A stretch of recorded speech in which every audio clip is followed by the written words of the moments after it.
मंगलाचरण. चिदानंद एक रूपाय जिनाय परमात्मने परमात्म प्रकाशाय नित्यं सिद्धात्मने नमः.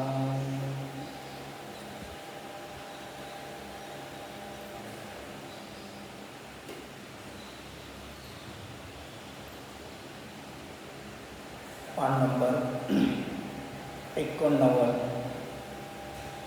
गाथा नंबर 61. गाथा पाठ. ते पुण जीव उजोया अट्टविकं महवन्ति जेहिंदि जंपिय जीव नवी अपसाउलहन्ति.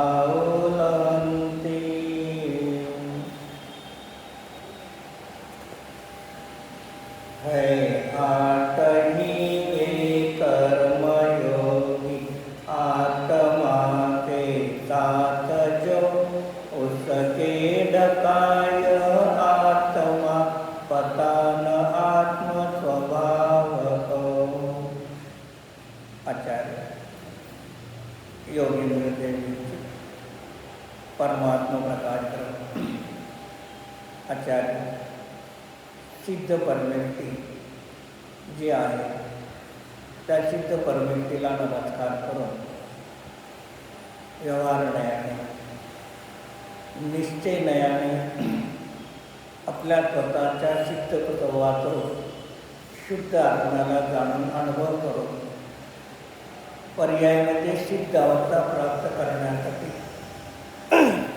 त्या सिद्धाला नमस्कार करतात.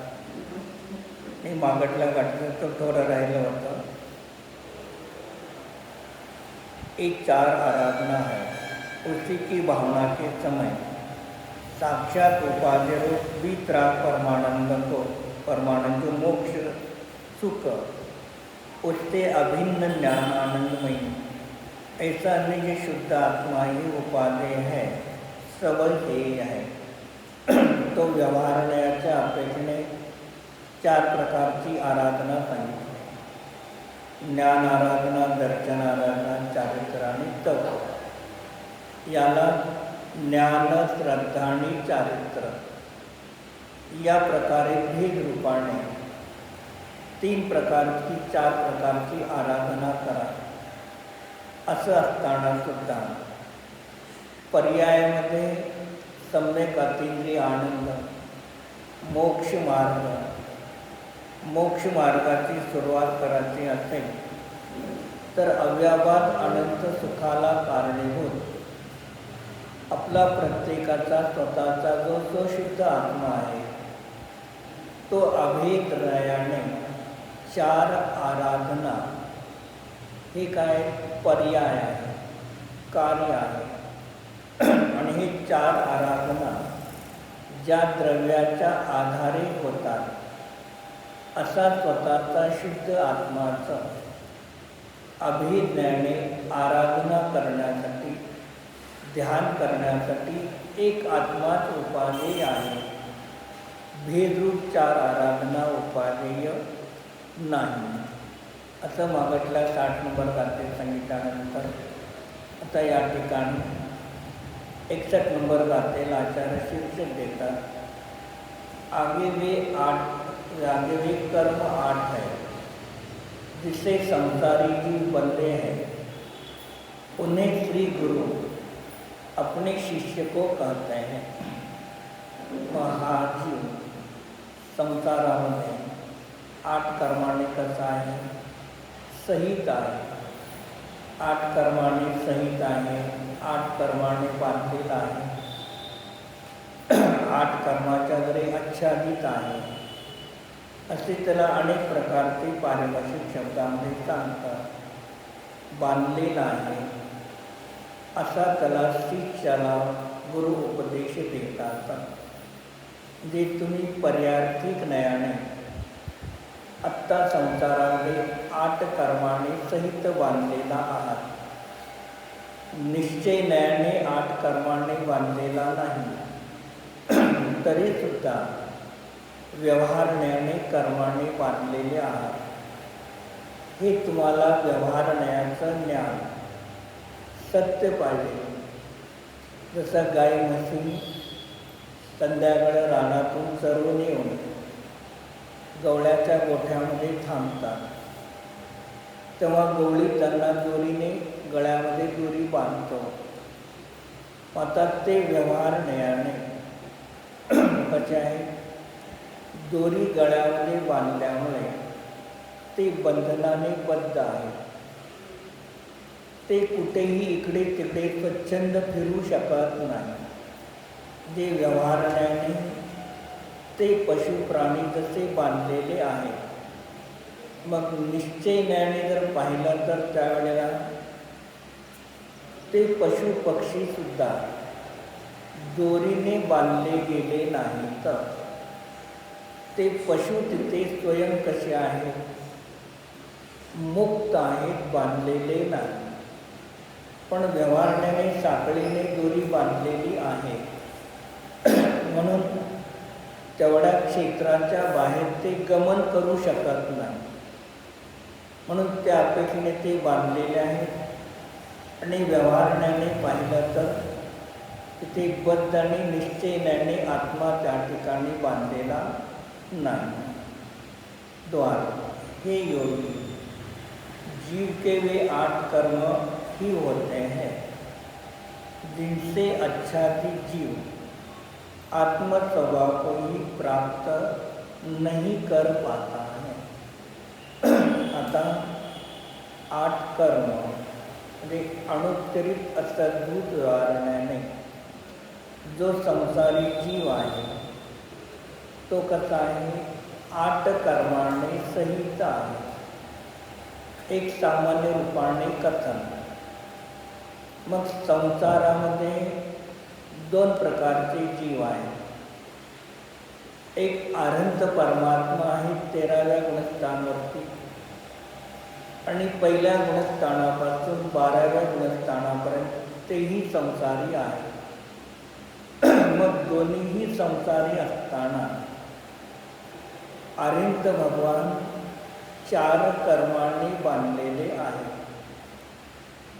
आणि 4 घाती कर्माचा अभाव झाल्यामुळे ते घाती कर्माने बांधलेले नाही, अघाती कर्माने बांधलेले आहे.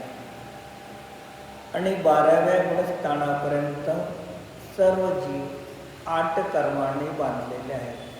एक सामान्य रूपाने किंवा 11व्या 12व्या गुणस्थानामध्ये 7 कर्म आहेत, 8 कर्म नाही. कारण मोह गेलेला आहे. विप्राप्ता जिथे प्राप्त झाली तिथे चारित्र्याच्या अपेक्षेने चारित्र मोहाने बांधले नाही. जे 8 कर्म नाही तर 7 कर्म आहे. मग इथे आचार्य सांगतात की हे संसारी जीव सगळे 8 कर्माने आच्छादित आहेत. तो आत्म्याचा जो स्वभाव आहे तो पूर्ण व्यक्त अभिव्यक्ती झालेली नाही. आता इथे 2 पद्धतीने सांगणार. जीवालाच कर्म बांधलेले आहेत म्हणून कर्म अभिज्ञाने जीवाला बांधलेले आहे. कर्मने जीव बांधलेला आहे. एक सामान्य कथन करणार. विशेष रूपाने सांगताना सांगणार, जीव जो आहे तो भेद ज्ञाने कर्माने बांधलेला नाही. जीवाचे ज्ञानादी गुण आहे. त्या ज्ञानादी गुणावरती कर्माचं आवरण नाही. द्रव्यावरती, द्रव्याच्या गुणावरती कर्माचं आवरण नाही. कारणावरती कधीही आवरण होत नसतं. कारणाचं जे कार्य आहे त्या कार्यावरती आवरण आहे. पण कार्यावरती आवरण असल्यामुळे कारणावरती आवरण आहे असं म्हटलं जातं. मग 8 गुण जे आहे मुख्य, त्या 8 गुणाच्या पर्यायावरती आवरण आहे, गुणावरती आवरण नाही, द्रव्यावरती आवरण नाही. कारणावर जर आवरण असेल तर कारण कधीही आवरणाने रहित होऊ शकणार नाही. म्हणून अभिज्ञाने द्रव्यावरती आवरण आहे. पण भेदज्ञाच्या अपेक्षेने पाहिलं तर जीवाच्या अनंत गुणापैकी 8 गुणाच्या पर्यायावरती 8 कर्माचं आवरण आहे आणि 8 प्रकारच्या गुणावरती 8 प्रकारच्या पर्यायाचं आवरण आहे. म्हणून जीवाच्या 8 गुणाच्या पूर्ण शुद्ध पर्याय प्रगट नाही. जसं पावसाळ्यामध्ये पूर्ण सूर्य ढगाचा जरी आच्छादित झाला, मग आता त्या ठिकाणी स्थूल रूपाने म्हणणार ढगाने सूर्याला आच्छादित केलेलं आहे. सामान्य रूपाने कथन आणि विशेष रूपाने त्या ढगाने सूर्याचा येणारा जो कार्यरूप प्रकाश आहे, त्या कार्यरूप प्रकाशाला रोखलेला आहे, सूर्याच्या कारण स्वभावाला रोखलेलं नाही. ढगाच्या पलीकडे जर जाऊन पाहिलं तर सूर्य आणि सूर्याचा प्रकाश कारण रूपाने तिथे प्रगट आहे. तसं इथे जीवाच्या 8 गुणाच्या पर्यायामध्ये पूर्ण शुद्धी प्रगट नाही. म्हणून काय म्हणलं जातं, 8 कर्माने जीव बांधलेला आहे आणि ते कर्माने बांधल्यामुळे आत्म्याचे स्वभाव जो गुण आहे म्हणजे पर्यायामध्ये पूर्णता प्राप्त झालेली नाही. मग 8 गुण कोणते आहे? 8 गुण कोणते सांगितले? मंगल सिद्धाचे 8 गुण किती आहे? कोणकोणते?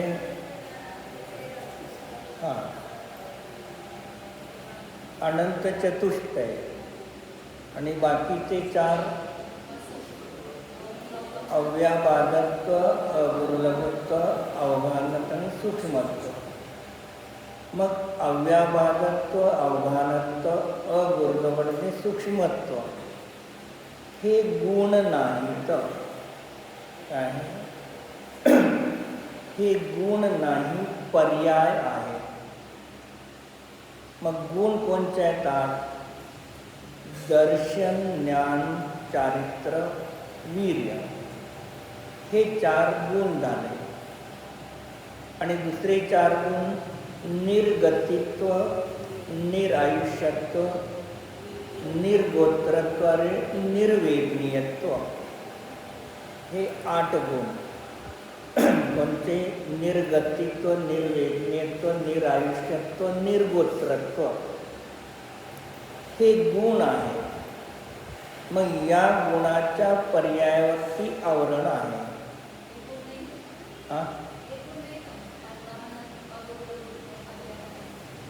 हे पर्याय आहे. पण कर्माचा अभाव झाल्यानंतर सिद्धामध्ये प्रगट होतात का नाही? मग जे प्रगट होतात त्याला पर्याय म्हटलं जातं. पण त्या पर्यायांना सुद्धा कधी गुण म्हणतात. मग गुण शब्दाचा अर्थ कधी त्रिकालवर्ती गुणाला गुण म्हणतात. जे द्रव्याबरोबर सर्व काळामध्ये सर्व क्षेत्रामध्ये राहतात त्यांना गुण म्हणतात. मग तिथे गुणाची व्याख्या करताना वेगळी आहे. आणि सिद्धांचे 8 गुण सांगतो तर तिथे गुण शब्दाचा अर्थ पर्याय आहे. कारण पूर्वी संसार अवस्थेमध्ये ते 8 पर्याय प्रगट नव्हत्या आणि घाती आणि आघाती कर्माच्या अभावामध्ये सिद्धामध्ये असणारे मूळ 8 गुण त्या 8 गुणाची पूर्ण शुद्ध पर्याय प्रगट झाली. म्हणून कधी गुण शब्द पर्यायासाठी सुद्धा येतो आणि कधी गुण त्रिकालवर्ती गुणासाठी सुद्धा येतो. जसं अरहंताचे किती गुण आहे? अरहंताचे सांगताना 46 गुण सांगतो. मग अरहंताचे गुण 46 सांगितले. मग त्यामध्ये अरहंताचे गुण खरे किती आहेत? 46 गुणामध्ये अरहंताचे 4च गुण आहेत. अनंत ज्ञान, अनंत दर्शन, अनंत सुख आणि अनंत वीर हे आहे. जन्माचे 10 अतिशय. हे बाकीचे जे अतिशय आहेत ते आत्म्याचे गुण आहे का शरीराचा आहे? परद्रव्य आहे. पण त्या अरहंत जीवाच्या सद्भावात ते कार्य होतं म्हणून उच्चारणे त्याला अरहंताचे गुण म्हटले. हे 4 अनंत चतुष्टय. हे गुण म्हणजे काय? पर्याय आहे. पर्याय आणि अनंत चतुष्टय गुण पर्याय. जे 4 घाती कर्माच्या अभावाचं निमित्त असताना जीवामध्ये 13व्या गुणस्थानामध्ये प्रगट झाले. म्हणून तिथे गुण शब्दाचा अर्थ पर्याय आहे. आणि श्रद्धा, ज्ञान, दर्शन आणि चारित्र हे 4 गुण आहेत. ते गुण कशाले? अनंत चतुष्टय निश्चय स्वभाव झाला. निश्चय स्वभाव आणि कर्माच्या अभावाने प्रगट झाल्यानंतर ते निश्चय अनंत चतुष्टय पर्याय आहे. पण त्या पर्यायाला सुद्धा कधी का म्हणणार? गुण म्हणणार. मग त्या पर्यायाला गुण का म्हटलं? अरहंतामध्ये ते प्रगट आहेत आणि खालच्या गुणस्थानावरती जीवामध्ये ते नाही. म्हणून त्या पर्यायाला तिथे गुण म्हटले गेले. मग तसं इथे काय आहे? आत्म्यावरती आवरण नाही, आत्म्याच्या गुणावरती आवरण नाही, आत्म्याच्या द्रव्याच्या होणाऱ्या गुणाच्या पर्यायावरती आवरण आहे. मग पर्यायावरती आवरण असल्यामुळे ती पर्याय त्याच द्रव्याच्या गुणाची आहे. म्हणून गुणावरती आवरण म्हटलं जातं. गुण द्रव्याच्या आधारे राहतात म्हणून त्याला काय म्हटलं जातं? आवरण आहे जीवावरती. मग हा कोणता नाही घ्यायचा? अशुद्ध निश्चय नयामध्ये जो ट आहे, अशुद्ध निश्चय नयामध्ये अशुद्ध निश्चय नयाच्या अपेक्षेने राग, द्वेषादी परिणाम हे तिथे काय प्रगट नाही. एकदेश शुद्धी आहे, एकदेश शुद्ध. मग हे पर्याय आहे. मग या पर्यायाने सहित द्रव्य घेतो तेव्हा त्याला कर्माने सहित जीव आहे. किंवा अनुपचरित असद्भूत वर्णामध्ये जीव 8 कर्माने बांधले नाही, कर्मसहित आहे. तेव्हा तिथे अनुपचरित असद्भूत वर्णाने जीवाला कर्माने बांधलेला असं म्हणण्यात येतं. म्हणजे मग व्यवहारण्याच्या ठिकाणी 100% सत्य आहे. निश्चय न्यायाच्या ठिकाणी 100% सत्य आहे. पण असं असताना सुद्धा निश्चय न्यायाच्या अपेक्षेने व्यवहार न्यायाला खोटं म्हटलं. कोणाच्या अपेक्षेने? निश्चय न्यायाच्या अपेक्षेने व्यवहार न्यायाला खोटं म्हटलं. पण व्यवहार न्यायाच्या अपेक्षेने 100% सत्य आहे. सर्वथा तो खोटा नाही. निश्चयाने आत्मा कर्माने बांधलेला नाही, तसं व्यवहाराने सुद्धा आत्मा कर्माने बांधलेला नाही असं जर स्वीकार केला तर मग संसारामध्ये कोणी जीव शरीराने सहित दिसणार नाही, सगळे जीवांना मोक्ष प्राप्त होईल. म्हणून हे आत्मस्वभावाला म्हणजे पूर्ण 8 गुणाच्या पर्यायाला संसारामध्ये कर्माने बांधले असल्यामुळे प्रगट होत नाही. टीका: हे योगी, और वे कर्म जीवों के 8 ही होते हैं. कर्म किती आहेत? 8 कर्म आहेत. जे 8 कर्माचं जीवाला आवरण आहे. मग 8 कर्माचं जीवाला आवरण आहे हे अनौपचारिक अर्थभूत व्यवहाराने जीव 8 द्रव्य कर्माने बांधलेला आहे. मग हे 8 कर्म जे बांधले जातात, मग हे 8 प्रकारचे द्रव्य कर्म बांधण्यासाठी जीवाचे 8 भाव कर्म आहेत. किती आहे? 8 भाव कर्म आहे. आणि त्या 8 भाव कर्माच्या द्वारे जीव 8 द्रव्य कर्मांनी बांधला जातो. मग ह्या 8 कर्माच्या बंधाची कारण उमास्वामी आचार्यांनी तत्वसूत्रांमध्ये प्रत्येक स्वतंत्र दिलेली आहे. ज्ञानावरण कर्माच्या बंधाचं कारण काय सांगितलं? भाव कर्म.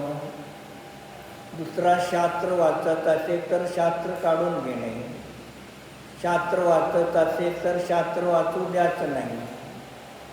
मग ज्ञान प्राप्त करत असताना त्या जीवाला ज्ञानापासून वंचित करण्याचा जो भाव, तो भाव ज्ञानावरणीय कर्माचा आहे. भगवंताचं दर्शन करत असेल, मंदिरला दर्शन चालणार, काय भगवंताचं दर्शन करून उपयोगात? चला बाहेर. ते दर्शनावर कर्माचे आवरणाचे भाव म्हणजे अशा 8 प्रकारचे भाव कर्म जीव करतो. आणि त्या 8 प्रकारच्या भाव कर्माच्याकडे जीव बांधलेला आहे. आणि व्यवहाराने या 8 प्रकारच्या भाव कर्माचं निमित्त घेऊन जे 8 कर्म जीवाला बांधले गेले, म्हणून जीव कसा आहे? 8 कर्माने बांधलेला आहे. आणि ते 8 कर्माने बांधलेलं असल्यामुळे काय झालं? त्याच्या 8 गुणाच्या पूर्ण शुद्ध पर्याय आत्ता वर्तमानमध्ये प्रगट नाही. दिलं त्यांनी. ए जीव, अपने सम्यक स्वादी 8 गुण रूप स्वभाव को नहीं पाते हैं. या 8 गुणाच्या कर्माच्या आवरण असल्यामुळे त्या जीवाच्या 8 गुणाच्या पर्यायामध्ये निर्मलता, सम्यक्तता प्राप्त नाही, अशुद्धी आहे. कर्माचं आवरण आहे म्हणून त्याच्या स्वभावामध्ये काय? पूर्ण निर्मलता नाही. जब उन्हीं 8 गुणों का व्याख्यान करते हैं. आता ते जे 8 गुणाचा गुण आहे म्हणजे पर्याय आहे, त्याच्या अभावामध्ये जे 8 पर्याय उत्पन्न झाले किंवा जे 8 गुण उत्पन्न झाले त्याचं या ठिकाणी सांगतात. संमती इत्यादी. इतका अर्थ याचा आहे. सम्यक्त्व, केवल ज्ञान, केवल दर्शन, अनंत वीर्य, सूक्ष्मत्व, अवधानत्व, अवृलभत्व और अव्याबाधत्व, ये 8 गुण सिद्धों के है. म्हणजे हे लक्षात नाही, संसार अवस्थेमध्ये 8 कर्माच्या उदयामध्ये हे 8 गुण म्हणजे 8 पर्याय प्रगट नव्हत्या. आणि जेव्हा ते 8 कर्माचं आवरणाचा अभाव झाला, निमित्त रूपाने कर्माचा, आणि जीवाच्या कोणत्या भावाचा अभाव झाल्यामुळे मोक्ष होतो, जीवाच्या कोणत्या निमित्ताने द्रव्य कर्माच्या अभावामुळे मोक्ष झाला, मग जीवाच्या कोणत्या भाव कर्माच्या अभावामुळे जीवाला मोक्ष होतो?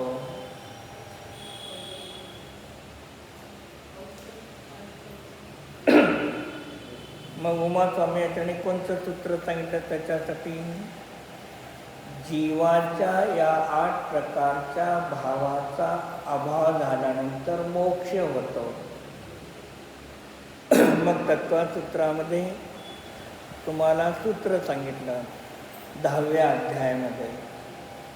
कितव्या?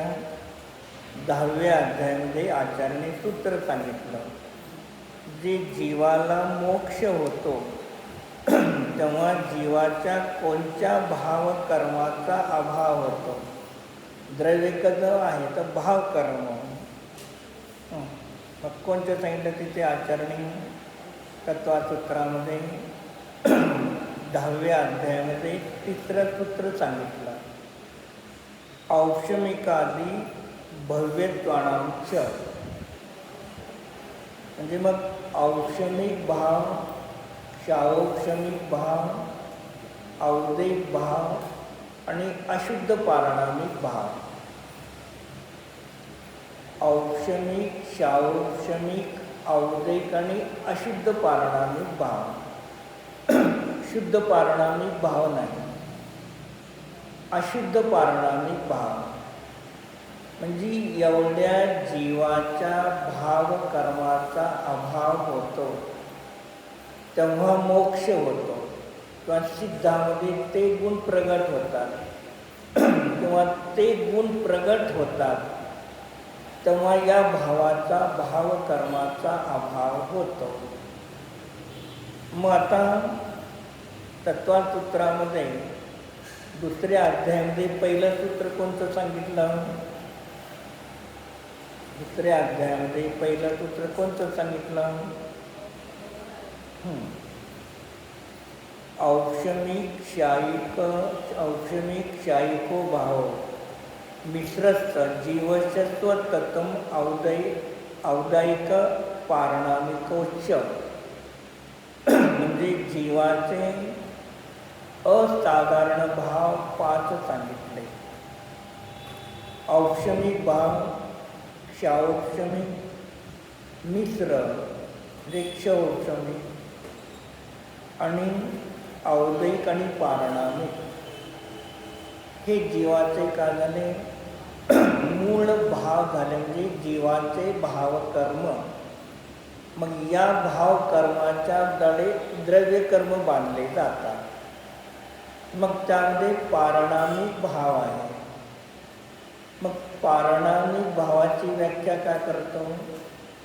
ज्याला कर्माचा उदय, उपशम, शौक्षम, क्षय याची अपेक्षा नाही, त्याला पारणामिक भाव म्हणतो. उपशम, शौक्षम, क्षय आणि उदय या 4ची अपेक्षा नाही, तो पारणामिक भाव. मग असं असताना सुद्धा उमास्वामींनी 2ऱ्या अध्यायामध्ये जो पारणामिक भाव दाखवला, मग पारणामिक भावाचं लक्षण हे झालं, पण त्या पारणामिक भावाचे भेद झाले. पारणामिक भावाचे किती भेद होतात? पारणामिक भावाचे एकूण 53 भाव झाले. औक्षमिक भावाचे 2 भेद झाले. शायिक भावाचे 9 भेद झाले. शौक्षम भावाचे 18 भेद झाले. औदैक भावाचे 21 भेद झाले. पारणामिक भावाचे किती झाले? 3 भेद झाले. पारणामिक भावाचे 3 भेद कोणते? जीवत्व, भव्यत्व, अभव्यत्व म्हणून घेतला. म्हणून जीव, भव्य, अभव्यत्व आणि च. मग जीवाचे 3 भाव कोणते झाले? जीवत्व, भव्यत्व आणि अभव्यत्व. हे 3 भाव कसे आहेत? पारणामिक आहे. कर्माच्या उपशम, क्षयोपशम, क्षयाची अपेक्षा म्हणून पारणामिक आहे. ते औषमिक भावाचे 2 झाले की नाही? क्षयिक भावाचे 9 झाले. क्षयोपशम भावाचे 18 भेद झाले. औदैक भावाचे 21 झाले आणि पारणामिक भावाचे 3 झाले. मग असे एकूण काय झाले? 53 भाव झाले. मग पारणामिक भाव 3 भेद झाले. मग 3 भेद झाले त्या पारणामिकाला म्हणतात अशुद्ध पारणामिक.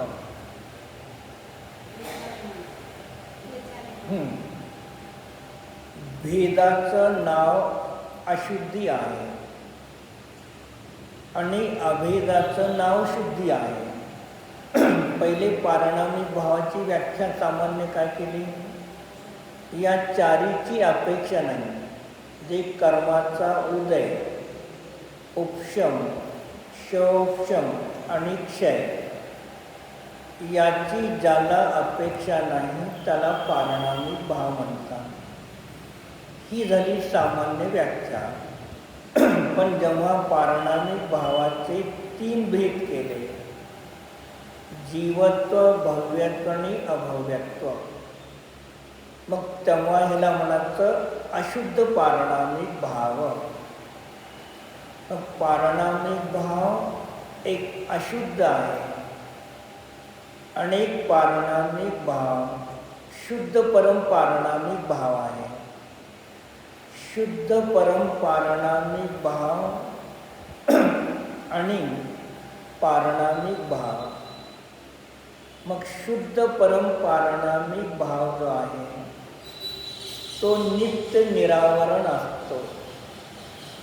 त्याच्यावरती आवरण असत नाही. पण जीवत्व, भव्यत्व आणि अभव्यत्व हे भाव पारणामिक आहे. पण त्या जीवत्व, भव्यत्व आणि अभव्यत्व, मग भव्यत्व आणि अभव्यत्व या भावाला उत्पत्तीसाठी, कशासाठी? पर्यायामध्ये उत्पत्तीसाठी कर्माची अपेक्षा आहे. भव्यत्व, अभव्यत्व, जीवत्व भावाला कोणाची अपेक्षा नाही म्हणून पारणामिक आहे. पण भव्यत्व आणि अभव्यत्व याच्या कार्यासाठी, कशासाठी? कार्यासाठी कर्माची अपेक्षा आहे. भव्यत्व भाव आहे. मग भव्यत्व भाव पारणामिक आहे. पण भव्यत्व भावाच्या पारणामिक भावाची शक्तीची अभिव्यक्ती, भव्यत्व पारणामिक भावाच्या शक्तीच्या अभिव्यक्तीसाठी कथनचित कर्माच्या अभावाची तिथे अपेक्षा आहे. मग भव्यत्व शक्तीची अभिव्यक्ती होणे आणि भव्यत्व शक्ती असणे या दोन्हीमध्ये फरक आहे. समजा कन्या उत्पन्न झाली, मग कन्या उत्पन्न झाल्यानंतर तिच्यामध्ये संतती उत्पन्न करण्याची शक्ती आहे, योग्यता आहे. ही शक्तीची योग्यता जन्मताच आहे. पण संतती उत्पन्न काही काळ गेल्यानंतर, विवाह झाल्यानंतर उत्पन्न होणार आहे. जी संततीची उत्पत्ती माता उत्पन्न होण्यासाठी बहिरंगात निमित्त कारण आहे. पण स्त्रीत्व याच्यासाठी कोणाची अपेक्षा नाही, तसं भव्यत्वासाठी कोणाची अपेक्षा नाही, पण भव्यत्व शक्तीच्या अभिव्यक्तीसाठी बहिरंगामध्ये कर्माची अपेक्षा आहे. अंतरंगामध्ये स्वतःच्या स्वशुद्ध आत्म्याचं ध्यान केलं पाहिजे, तेव्हा भव्यत्व शक्तीची अभिव्यक्ती होते. मग त्याला आगम भाषाने सांगताना काय सांगणार? जीवाच्या भव्यत्व शक्तीची अभिव्यक्ती होते, जे सम्यक दर्शनाची प्राप्ती होते. तर 3 प्रकारचे सम्यक दर्शन आहे: औक्षमिक, शाऔक्षमिक आणि क्षायी. मग या 3 प्रकारच्या सम्यक्त्वासाठी कर्माच्या अपेक्षेने 7 कर्म प्रकृतीचा उपशम क्षौक्षम क्षय झाला असताना जीवाला सम्यक दर्शन प्राप्त होतं. या 7 कर्म प्रकृतीचा उपशम क्षौक्षम क्षय झाला तर भव्यत्व शक्तीची अभिव्यक्ती होते. मग भव्यत्व शक्तीची अभिव्यक्ती किंवा सम्यक दर्शनाचा उत्पाद याच्यासाठी आगम भाषेने हे कारण सांगितले. आणि अध्यात्म भाषेने सांगितलं अनंत ज्ञानादी गुण स्वरूप आपल्या स्वतःच्या आत्म्याला अनुभव करणे, जाणणे हे अध्यात्माच्या अपेक्षेने भव्यत्व शक्तीच्या अभिव्यक्तीसाठी कारण आहे. म्हणजे आगम अपेक्षेने कर्माचा उपशम क्षौक्षम क्षय आणि अध्यात्माच्या अपेक्षेने अनंत ज्ञानादी स्वभावरूप आपला निश्चय नेणे जो कारण परमात्मा आहे त्याचं ध्यान, त्याचं अनुभव, त्याचा विचार हे तिथे कारण आहे. म्हणजे अभिव्यक्तीसाठी कारणाची अपेक्षा आहे, पण भव्यत्व स्वभावासाठी कोणाची अपेक्षा नाही. तसंही ते 8 गुण सांगितले: केवळ ज्ञान, केवळ दर्शन, अनंत वीर्य आणि सम्यक्त्व. हे काय झाले? अणुजीवी गुण घेतले. मग सम्यक्त्व म्हणजे श्रद्धा गुण घेतला, श्रद्धा गुणाची सम्यक्त्व पर्याय. ज्ञान गुण केवळ ज्ञान, ज्ञान गुणाची पर्याय. केवळ दर्शन, दर्शन गुणाची पर्याय. आणि अनंत वीर्य, वीर्य गुणाची पर्याय. म्हणजे काय झाले? 4 घाती कर्माच्या अभावाने अनंत चतुष्टे झाले. आणि तो जीव मग सूक्ष्मत्व, अवघाणत्व, अगुरुलवत्व आणि अव्याबाधत्व हे काय झाले? कुणाच्या अभावाने प्रगट झाले? 4 आघाती कर्माच्या अभावाचं निमित्त असताना आघाती कर्माने प्रगट केले नाही, पण त्याच्या अभावामध्ये जीवामध्ये जे गुण होते त्या गुणाची विभापरिणती होती. ती विभापरिणती का झाली? आता इथे स्वभावरूपाने परिणत झाले. म्हणून सूक्ष्मत्व कोणत्या कर्माच्या अभावाने प्रगट झालं?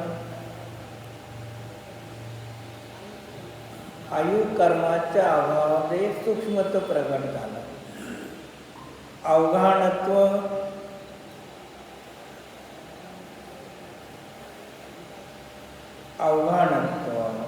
अगुरुलवत्व कोणामुळे झालं? गोत्र कर्माचा अभाव. मग असे हे 4 आघाती कर्माच्या अभावामध्ये हे काय झाले? 4 गुण सिद्धामध्ये प्रगट झाले. असं प्रवेशिकेमध्ये सिद्ध ऐका पुढं दिलं असेल त्यांनी तिथे पुढं जे असे गुण काय झाले सिद्धामध्ये प्रगट होतात. तिथे गुण शब्दाचा अर्थ काय घ्यायचा, पर्याय घ्यायचा. हे संसार अवस्थेमध्ये 8 गुण प्रगट नव्हते, त्याचा सिद्धामध्ये प्रगट झाले म्हणून कर्माच्या अभावामध्ये सिद्धामध्ये प्रगट झाले. पुढे शुद्ध आत्मादी पदार्थ नहीं, विपरीत श्रद्धान रही, जो परिणाम उसे क्षायिक सम्यक्त कहते हैं. आता सम्यक्त तर कोणाची चर्चा करणार आहे, सिद्ध भगवंताचे. मग सम्यक्त जे आहे ते 3 प्रकारचे सम्यक्त, औक्षमिक, क्षाऔक्षमिक आणि क्षायिक. मग त्यामध्ये औक्षमिक सम्यक दर्शन आणि क्षायिक सम्यक दर्शन हे दोन्ही कसे आहेत. औक्षमिक सम्यक दर्शन आणि क्षाऔक्षमिक सम्यक दर्शन कसे आहे, तर म्हणून त्यांनी सूत्रामध्ये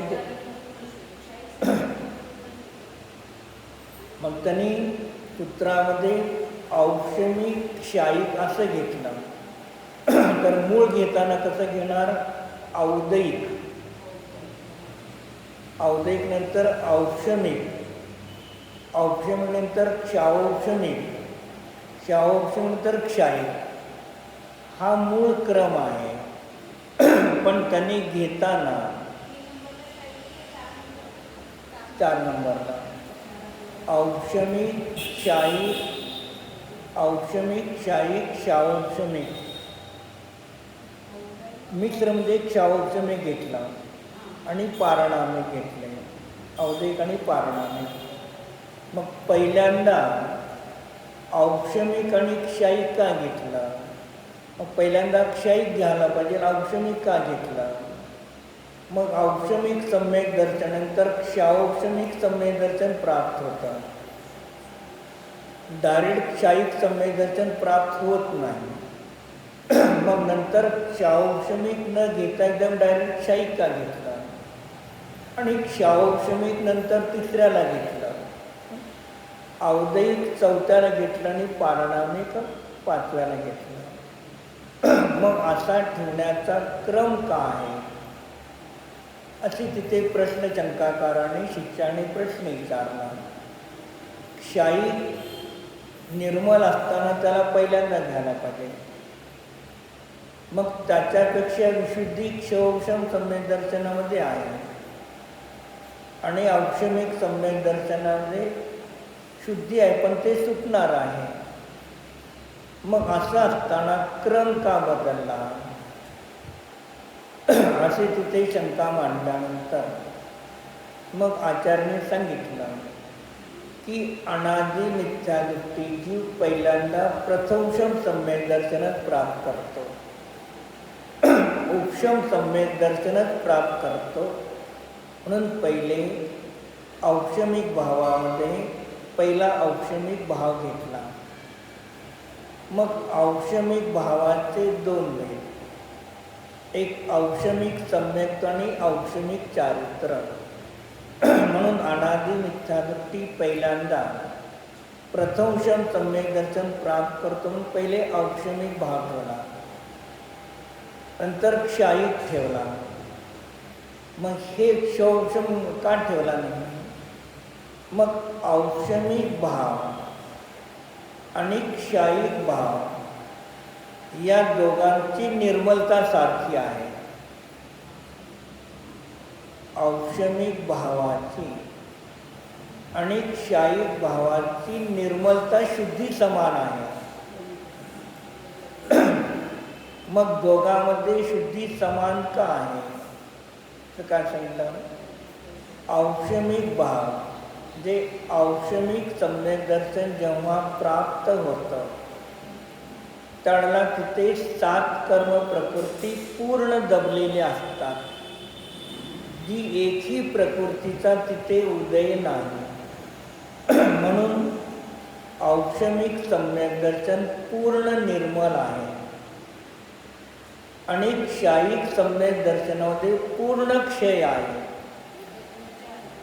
म्हणजे यापैकी दोघांची शुद्धी समान आहे, निर्मलता समान आहे. म्हणून औक्षमिक आणि क्षायिकमध्ये कर्माचा उदय नाही, पूर्ण श्रद्धेमध्ये निर्मलता आहे. म्हणून पहिले औक्षमिक सम्यक दर्शन आणि क्षायिक सम्यक दर्शन दोघांच्या शुद्धीची समानतासाठी औक्षमिक नंतर क्षायिक भाव ठेवला, क्षाऔक्षमिक नाही. कारण क्षाऔक्षमिक भावामध्ये शुद्धी आणि अशुद्धी दोन्ही आहे आणि क्षायिक आणि औक्षमिक भाव दोन्ही शुद्ध आहे. आणि प्रथम सम्यक दर्शन औक्षमिकच होतं, क्षाऔक्षमिक क्षायिक होत नाही. म्हणून पहिल्यांदा आम्ही औक्षमिक भाव ठेवला. जे सूत्रामध्ये या पद्धतीने क्रमाने भाव ठेवण्याचं कारण काय आहे? चलमलागड दोष आहे आणि औक्षमिक सम्यक आणि क्षायिक सम्यक्तामध्ये दोष नाही. जेवढ्या काळ औक्षमिक सम्यक्त्व आहे तेवढ्या काळामध्ये त्याच्यामध्ये 7 प्रकृतीपैकी कोणाचाही उदय नाही. पण ते औक्षमिक सम्यक दर्शन पूर्ण निर्मळ शुद्ध आहे. भलेही अंतर्मुहूर्तानंतर सम्यक्त्व सुटतं, शुद्धी नष्ट होते. नष्ट होणाऱ्या शुद्धीची अपेक्षा न घेता त्याची वर्तमानाची पूर्ण निर्मलता घेतली. म्हणून त्याला तुम्हाला तत्वसूत्रामध्ये चित्र दाखवलं की नाही. या 4 भावासाठी त्यांनी 4 चित्र दाखवले. एक पहिल्या गलाच्यामध्ये औदैक भावासाठी गढूळ पाण्याचा एक गलाल दाखवला. दुसऱ्यामध्ये माती खाली बसलेली आहे आणि वरती पाणी शुद्ध आहे, हे उपशम भावासाठी दाखवलं. तिसऱ्या गलाच्यामध्ये पाणी शुद्ध आणि थोडी अशुद्धी आहे, पण तो क्षाऔक्षमिक भाव दाखवला, शुद्धी आणि अशुद्धी दोन्ही मिसळून. आणि चौथा गला पूर्ण शुद्ध दाखवला. म्हणजे हे तुम्हाला काय केलं की 4 भावासाठी तिथे 4 गलाच्यामध्ये पाणी दाखवलं आणि त्या 4ही गलाच्यामध्ये जे पाणी आहे ते पाणी म्हणजे शुद्ध पारणामिक भाव. पाण्याचा एक स्वभाव आहे, पाण्यामध्ये अशुद्धी नाही, पाण्यामध्ये शुद्धी नाही, पाण्यामध्ये उपशम नाही, पाण्यामध्ये क्षय नाही. पाण्याचा स्वभाव सर्व अवस्थेमध्ये जो शुद्ध आहे तो शुद्ध पारणामिक भावासाठी पाणीही तुम्हाला दाखवलं स्वभावासाठी. आणि हे 4 भाव पर्यायासाठी दाखवले. म्हणून तिथे तिथे काय झालं, मग हे 8 गुण जे आत्माता तिथे पर्याय तिथे शुद्ध. आता विपरीत कोणाला म्हटलं, शुद्ध आत्मादी पदार्थ जे निश्चय न्यायाने दाखवलेला शुद्ध आत्म्याचा स्वभाव द्रव्यकर्म भावकर्म नो कर्माने रहित अनादी अनिधन शुद्ध आहे, असं शुद्ध आत्म्याबद्दल. आणि जीवादी 6 द्रव्य 7 तत्व आणि 9 पदार्थ याच्याबद्दल विपरीततेचा अभाव, ही श्रद्धा गुणाची जी परिणती त्याचं नाव क्षायिक सम्यक-दृष्टी, क्षायिक सम्यक दर्शन. क्षायिक सम्यक-दृष्टी कधीही परत मिथ्यात्वात जात नाही.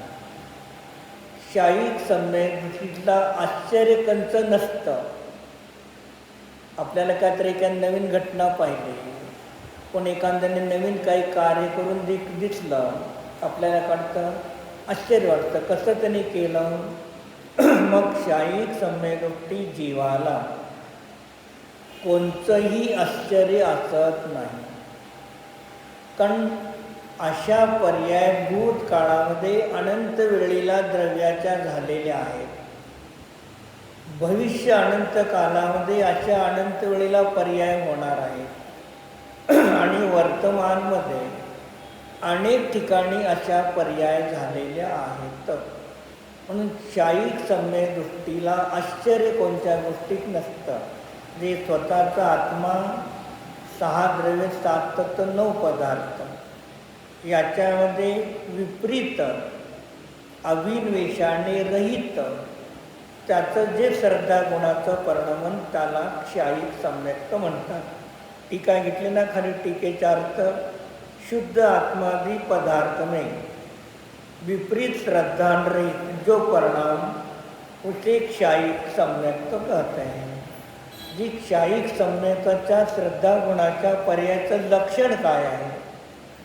मग ज्याच्यामध्ये स्वतःच्या शुद्ध आत्म्याबद्दल कधी श्रद्धेमध्ये डगमग नाही आणि 6 द्रव्य 7 तत्व 9 पदार्थ याच्याबद्दल सुद्धा त्याच्या श्रद्धेमध्ये विपरीतता नाही, असं जे परिणाम आहे त्याचं नाव क्षायिक सम्यक दर्शन म्हटलं जातं.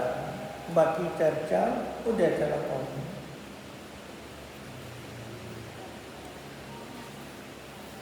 म्हणून तिथे लिहून ठेवा, इथे गुण शब्दाचा अर्थ पर्याय आहे.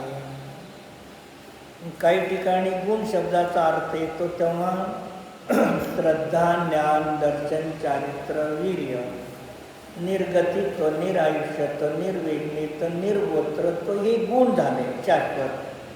तुम्हाला विशेष बघायचं तर तुमच्या घरी द्रव्यसंग्रह असतं तर 14 नंबर गाथा आहे.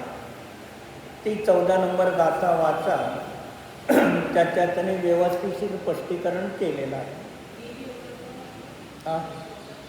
निर्योगत्व, निरायुष्यत्व, निर्गोत्रत्व आणि निर्वेदनीयत्व हे आत्म्याचे मूळ गुण आहेत आणि हे झालेले पर्याय प्रगती पर्याय आहे. मंगलाचरण प्रवेशिका नत्वा जिनेन्द्रं गत सर्वदोषं सर्वज्ञदेवं हितदेशकं च श्रीजैन सिद्धान्त प्रवेशिकेयं विरचते स्वल्पधियां हिताय.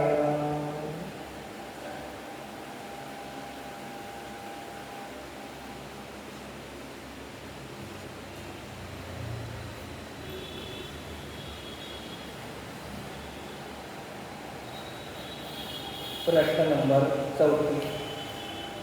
कारमान शरीर किसे कहते हैं? 8 कर्म के समूह को कारमान शरीर कहते हैं. कर्म सामान्य रूप से एक है. उस कर्म के मूल भेद करें तो 2 बनते हैं, घाती और आघाती. कर्म सामान्य की अपेक्षा एक, मूल भेद की अपेक्षा घाती और आघाती 2 भेद, और उसके उत्तर भेद बनेंगे तो 8 बनेंगे, और उसके उत्तर भेद बनेंगे 148 बनते हैं या 120 बनते हैं. ज्ञानावरण कर्म के 5, दर्शनावरण कर्म के 9 या 4, ज्ञानावरण 5, दर्शनावरण 9, मूली 28, आयु 4, गोत्र 2, वेदनीय 2, आयु, नाम, गोत्र और वेदनीय. ऐसे उत्तर भेद देखेंगे तो कितने होते हैं? 148 बनते हैं. लेकिन बंध की अपेक्षा से 120 का ही बंध होता है, 120 से ज़्यादा नहीं होता है. वो आगे प्रवेशिका में सब आने वाला है, लेकिन उसके उत्तर भेद बनते तो 148 और उसके उत्तर भेद प्रभेद बनेंगे तो अनंत. इसलिए अरिहंत भगवान अनंत ज्ञानावरणीय कर्म का नाश करके अनंत ज्ञान प्रकट होता है। तो ज्ञानावरण पर कितने आ गए? अनंत ज्ञानावरणीय कर्म का आवरण है। तो इस अपेक्षा 8 कर्म के समूह से बना हुआ शरीर उसे कर्माण शरीर कहते हैं। तो इन 5 शरीरों में से कौन सा शरीर हमें अच्छा लगता है? तो 5 शरीर में कौन सा ही शरीर अच्छा नहीं है। क्यों? जब तक शरीर की अपेक्षा करेंगे तब तक जन्म मरण करते करते शरीर धारण करना पड़ेगा। पहले के लिए 8 कर्म का जो कर्मान शरीर है वह अनेक पुद्गल कर्म का बंधा हुआ स्कंद अवस्था है। क्या है? स्कंद अवस्था है। तो ये 5 प्रकार के शरीर पुद्गल के बंध की अवस्था है। ये 5 प्रकार के शरीर मेरे आत्मा के स्वभाव में नहीं है, ये निर्णय करो। व्यवहारने की अपेक्षा शरीर है, व्यवहारने की अपेक्षा आत्मा शरीर के क्षेत्र में रहता है, लेकिन शरीर रूप नहीं होता है और शरीर आत्मा रूप नहीं होता है। दूध और पानी दोनों एक क्षेत्र में रहते हैं, लेकिन दूध कभी पानी नहीं बनता और पानी कभी दूध रूप नहीं होता है। तो वहाँ भी स्वभाव से अलग है। तैसे संसार में हमारे पास शरीर होता है, तो व्यवहारने से हम शरीर में स्थित है, 8 कर्म में स्थित है। लेकिन 8 कर्म में स्थित होते भी 8 कर्म से रहित मेरे आत्मा का स्वभाव है। इसलिए 5 शरीर पुद्गल की रचना है, रूपी है, और मैं अरूपी आत्मा पे 5 प्रकार के शरीर स्पर्श रस गंध वर्ण सहित मूर्ति अचेतन और ज्ञान और आनंद से रहित है। और इन 5 शरीर से रहित ज्ञान शरीर मात्र जानने देखने वाला है, वही मैं एक शुद्ध आत्मा हूँ। ऐसे 5 शरीर को जानकर वो मेरे नहीं, मैं उनका नहीं हूँ, और जानने देखने वाला है वही मैं शुद्ध आत्मा हूँ। ये हमें जानकर जीवन में लाभ है। व्यवहारने से जानो ये है, लेकिन यह आत्मा के स्वभाव में नहीं है। आत्मा शरीर के क्षेत्र में रहता है, लेकिन कभी शरीर रूप नहीं होता है। शरीर का एक गुण धर्म भी अपने रूप नहीं परिणमन करता है और अपने गुणधर्म को छोड़ता नहीं है। ऐसा क्या है? इस 5 शरीर को जान करके अशरीरी आत्मा का निर्णय करो। अगर ये 5 शरीर आत्मा के स्वभाव में होते तो सिद्ध भगवान भी सिद्ध शिला में शरीर के साथ ही सिद्ध शिला में दिखते थे। तो ये शरीर अनादि काल से है, लेकिन अनंत काल तक के लिए भव्य के पास ये शरीर नहीं रहेंगे।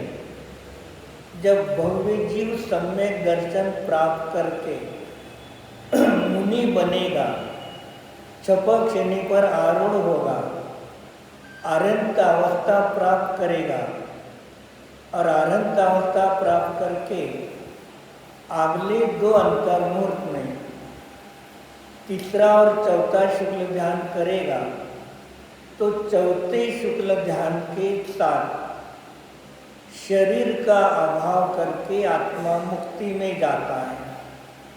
तो शरीर का अभाव होते हुए भी आत्मा का अभाव नहीं होता है। इसलिए एक जीव सिद्ध बना है, शरीर रहित है, तो इसका कारण क्या है? आत्मा के स्वभाव में शरीर नहीं था। व्यवहार में से आत्मा शरीर में रहता था, इसलिए शरीर में रहते भी अपने जानने देखने के स्वभाव को कभी नष्ट नहीं हुआ है। तो शरीर का नाश होने के बाद भी आत्मा सिद्धालय में 8 गुणों से रहित, 8 गुणों से सहित वहाँ सिद्ध शिला में भी रहता है। इसलिए शरीर हो तो मैं आत्मा रहूँगा, मेरे गुण रहेंगे और मेरी पर्याय रहेगी, ऐसा नियम नहीं है। शरीर कर्म का अभाव होते भी मेरे द्रव्य गुण पर्याय कभी नष्ट नहीं होते हैं। यह जान करके अशरीरी आत्मा का ध्यान मनन चिंतन करेंगे तो पर्याय में सम्यक दर्शन प्राप्त होता है। और जो सम्यक दृष्टि होता है वह ज़्यादा से ज़्यादा उपार्थ पुद्गल परिवर्तन में अशरीरी सर्व शरीर का नाश करके मुक्त अवस्था को प्राप्त हो सकता है। इसलिए मैं शरीर के बिना भी जी सकता हूँ, एक श्रद्धान बनाओ, ज्ञान में निर्णय करो और सामयिक के समय में ऐसे अशरीरी और ज्ञानादि अनंत गुणों से युक्त अपने आत्मा का चिंतन मनन ध्यान अनुभव करते तो पर्याय में सम्यक दर्शन की प्राप्ति होती है। ओम।